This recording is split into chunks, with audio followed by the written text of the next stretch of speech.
kick to it. No. Onion rings, big juicy burger. What's in your glass, guys? we're having a great time happy hour here at Lee Harvey's. And hopefully, you know, some of our metal tributes have been here. I know Bond Squad's played here. Our Al Mead, he had a birthday yesterday. Happy birthday. Happy birthday. Who else's birthday? Somebody else's birthday was coming up. Well, if you know. Well, I think George has got one on the 28th this month. George Call. Unless he was just joking with it. He said, yeah, George, he's got one coming up. I think he said February 28th. George Call, forever 29 years old, that guy. Yeah. George is the lead singer for the Freak Brothers, the fabulous Freak Brothers. And you're a doggy in the back. I hear a little puppy barking. He wants my onion ring. Anyway, you guys know George Call. George Call, his baby is Aska. Aska's going to be playing in Mavericks this weekend, Saturday the 12th. So I hope I can see you guys out there. It's always a fun time hanging with all the Aska fans, and you never know who's going to be in that audience and jump up on stage and sing with those guys. But George Call is an excellent lead vocalist, guitar player, songwriter. And there's nothing George can't do as far as singing.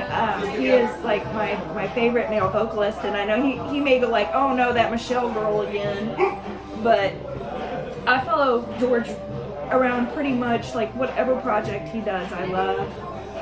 Especially the Cloven Hoof guys, which I think I saw, actually I did, I saw a little blurb on Georgie. He's on Georgie Call on Facebook, and he made a blurb about the new Cloven Hoof album that they're going to go ahead and release. So I'm really excited about that. I got to open up for them for their the first release he did, Who Mourns for the Morning Star. I think that's what the name is. Anyway, also George was in Banshee, which is awesome. A band called Emerald. He's done a lot of different projects, and he's traveled all over the world with Aska. So, horns up, George. Now I want to talk about you a little bit, Bryan. Okay. And that's why I'm here. Yeah, I want to talk about your solo project. Okay. Honey Fire was your solo album that came out in 2007. Yeah, it's been a while. It's been a minute. Well, Bryan, you've been a little busy. Yeah, I kind of got really busy after. It's kind of a long story, but prior to that album, I was just slowly but surely piling up these songs, and over the years, I finally got them at the Mega record. Back then, I was playing with the Polyphonic Spree, and we were just traveling all over the place, all over the world. And I would just have very little time when I get home to work with it. Finally got enough material to do it, and we took about 3 months off the road, and I just seized it. Paul Williams, hi Paul, if you're seeing this. Hey Paul. He initially I was going to have him like just engineer it, because I was figuring, it's my music, I can produce it. I know what I'm doing. Yeah. Well, I was wrong. Paul got in there and he had like 10 ideas, cool ideas to my one. And I just said, man, you know what? I'm gonna turn the reins over. Production-wise, I think it's still fun, man. I think it's this stuff right here. We got a furry. It's from our little furry tablecloth. I just turned the reins over to Paul Williams. And man, he just ran with it. And anyway, so it's a really fun project. I recorded every bit of it in my house I used to live in over in Little Forest Hills by White Rock Lake. And every bit of it.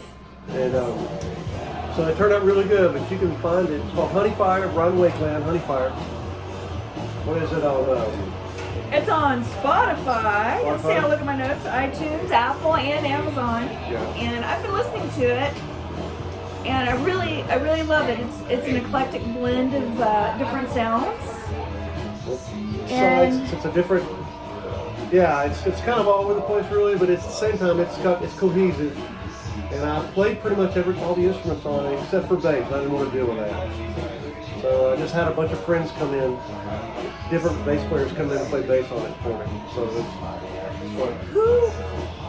Who played lead guitar Which song? on that tune? I'm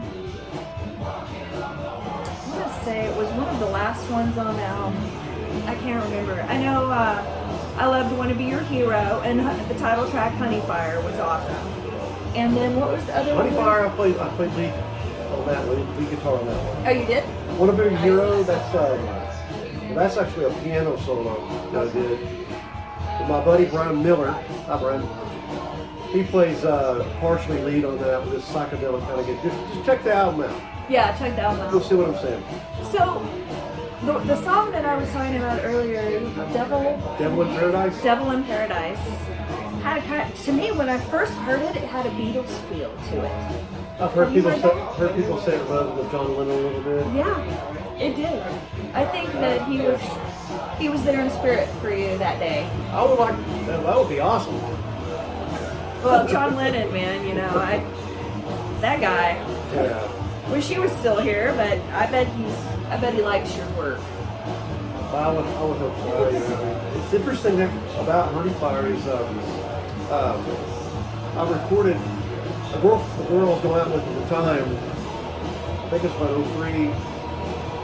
Her mother had a Steinway grand piano and lived in Portland, Oregon. And I had already written it back home on a little electric keyboard. But I took my 4-track to Portland. We took a vacation up there, right? And I set up, put the click track in my ears. Like, I want to take advantage of this Steinway because it's awesome. And I did the piano track to Devil in Paradise on that. No vocal, I was just singing in my head. And I get home, and it sat there in my 4-track on cassette for like 4 years. Wow. And so we wouldn't make the album. And Paul transferred that into his computer, and we built it from there. And I knew I played along with a click track, so I just let a drum track down. Pretty remarkable how it turned out. Again, check it out. Yeah, check it out. It's good stuff. It's so I hear there's maybe another album in the mix, or maybe coming up. I'm working on it, chipping away, yes. Yeah. Absolutely. Yeah, it's got to happen, man. It's what ever do. Right. It's going to happen, believe me, one way or the other. Well, I think that you get your feelers out. COVID has restricted a lot of our musicianship and touring and gathering, but things are starting to happen now, and people are figuring their way, around it. So We're inching back to it for sure. yeah, I mean, this podcast, we would come live on Facebook on Fridays, and we did that for a good long while. But with COVID and everything, and all the restrictions and the lockdowns and blah blah blah blah, we stopped doing Kickstart for a short while. So we've done one other episode this year, and we're trying to come back and support our local, and I mean, really nationwide. And since we have the internet globe wide, we want to support music, original music, tribute bands, and all kinds of different music. And I've been a big supporter of our local music scene ever since I was able to sneak into the clubs. Yeah. And Dallas has a wonderful music scene. and one of the first bands that I would sneak in to see was Fever in the Funk House.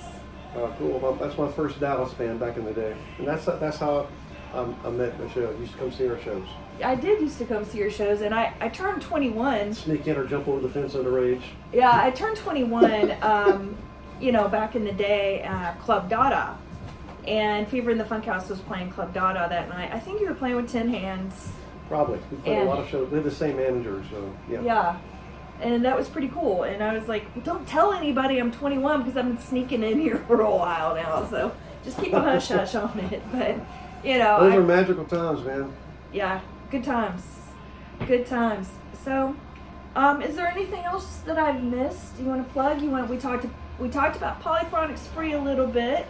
Tripping Daisy is another one of these bands Mr. Bryan Wakeland's been in. Yeah, that was a fun ride for sure. And stay tuned. You never know what's going to happen with that. cool. People know the story. Back in the day, we had them pass away. Rest in peace, Wes. We love you. But back in 2017, we got back together and did a reunion Texas tour, and that was a whole lot of fun. And then 2019, we did some more stuff, and then the COVID thing hit, and so I don't know where it's at right now. We'll see. We'll see what happens. It's been a long hiatus. I have a memory of Trippin' Daisy, and y'all were playing at Trees in Deep Ellum. And it was back in the day where people were crowd surfing a lot. Oh yeah. And it wasn't completely packed, and crowd surfing wouldn't have been a good idea. But somebody thought they were going to pick me, my big tall ass up, and have me crowd surfing. And there wasn't too many people to reciprocate. And I was picked up, lifted up, and dropped during the Trippin' Daisy show. I'm like, ow! But I probably, I don't remember the bruises now, but yep, that was fun. Fun times. Daisy's, that was some fun shows at Trees, man. We had some good shows there. Yeah, Trees are doing some cool shows now. They always have been. Yeah, Trees is a great venue. The metal world was really big at one point, and then they changed and weren't doing so much metal, but I have been seeing more of the metal lineups there. Right. But they get a lot of national acts through there, and it's always pro. I love Trees, definitely. Glad to see that the venues are still open down there. Yeah, I went to, I guess, about 10 years ago. It's kind of going through a rough spot, but it's back popping again, man. Everything's kicking down there. It's glad to see that happen, Good deal. Good deal. All right, guys. It's been great hanging with you. We're going to eat this burger. Yeah, we're going to eat our burgers and maybe have a celebrate. It's the weekend. Yeah. All right. Y'all. Kickstart your weekend. Party on, rock stars. We love you.